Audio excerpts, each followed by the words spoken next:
You have a list. It lives in your phone or your head or on a sticky note you keep losing.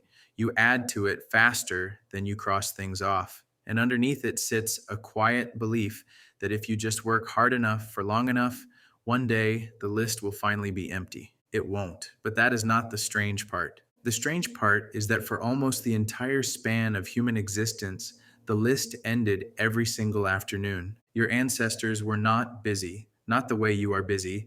For roughly 300,000 years, humans lived as hunter gatherers, and the picture you carry of that life is almost certainly wrong.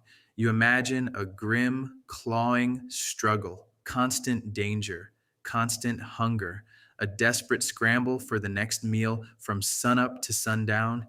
That image feels obvious. It is also mostly fiction. So, what were they actually doing all day? In the 1960s, an anthropologist named Richard Lee went to the Kalahari Desert to find out. He lived among the Jew/Huansi, a people who still fed themselves by gathering plants and hunting animals, and he did something almost too simple. He followed people around and timed them. The number was about 15 hours a week, and not a day, a week. Roughly 2 hours of work a day to feed yourself and everyone who depended on you.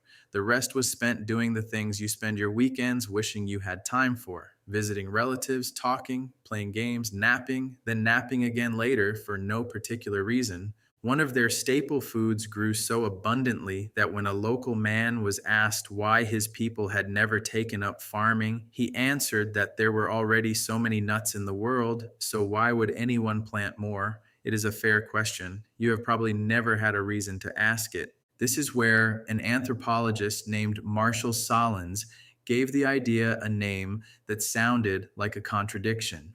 He called hunter gatherers the original affluent society.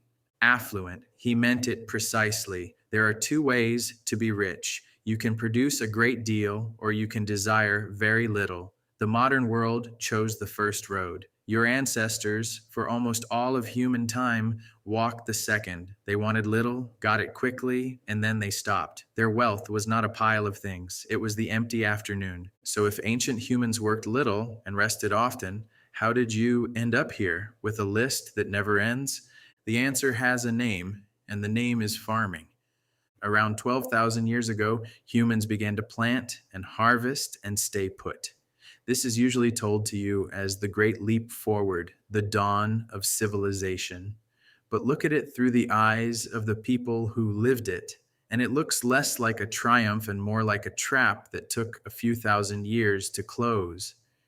The anthropologist James Sussman, who spent decades among the same Jew Huansi that Lee first studied, lays out the bargain plainly. A farmer can grow more food than a forager can gather. True.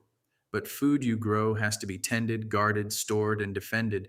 A field does not let you wander off for 3 days to visit your cousins. A granary full of grain is the first thing in human history truly worth stealing, which makes it the first thing truly worth fighting over.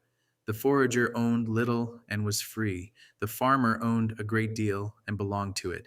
And the work never stopped. There was always another season, another harvest, another wall to build around the things you had piled up. The empty afternoon disappeared, and in its place came a new and permanent idea your ancestors would not have recognized: the idea that there is always more to do. That idea is the water you swim in. You assume it is a law of nature. It is not. It is 12,000 years old, and our species is at least 300,000. For more than 95% of the time, there have been humans. Being permanently, structurally busy simply did not exist. Your restlessness is not the human condition. It is a recent invention. You cannot go back, but you can change the story you tell yourself about the list. Because the Juhuanzi were not lazy. They worked, and then they decided they had worked enough. And that decision was theirs to make. The number of hours was never the point. The point was that someone was allowed to say the day was complete. Enough food, enough effort, enough. You have lost the word enough, not because you are broken, but because you were born into a system built specifically without it. A field always wants more tending. A list always has room for one more line. But you come from a much longer line than that. Behind the farmer who never rested stands 300,000 years of people who finished by early afternoon and spent the rest of the light doing nothing in particular with the people they loved. That person is in you too. That person is almost all of who you are. So tonight, when you feel the pull to add just one more thing, you might pause. You might remember that the list is not a law of nature, and you might do the most ancient, most human thing imaginable. You might decide the list is done, not finished, done. There is a difference, and your ancestors knew it in their bones. The list was never meant to be empty, it was only ever meant to end. Thanks for watching. Please like and subscribe and help me reach my goal.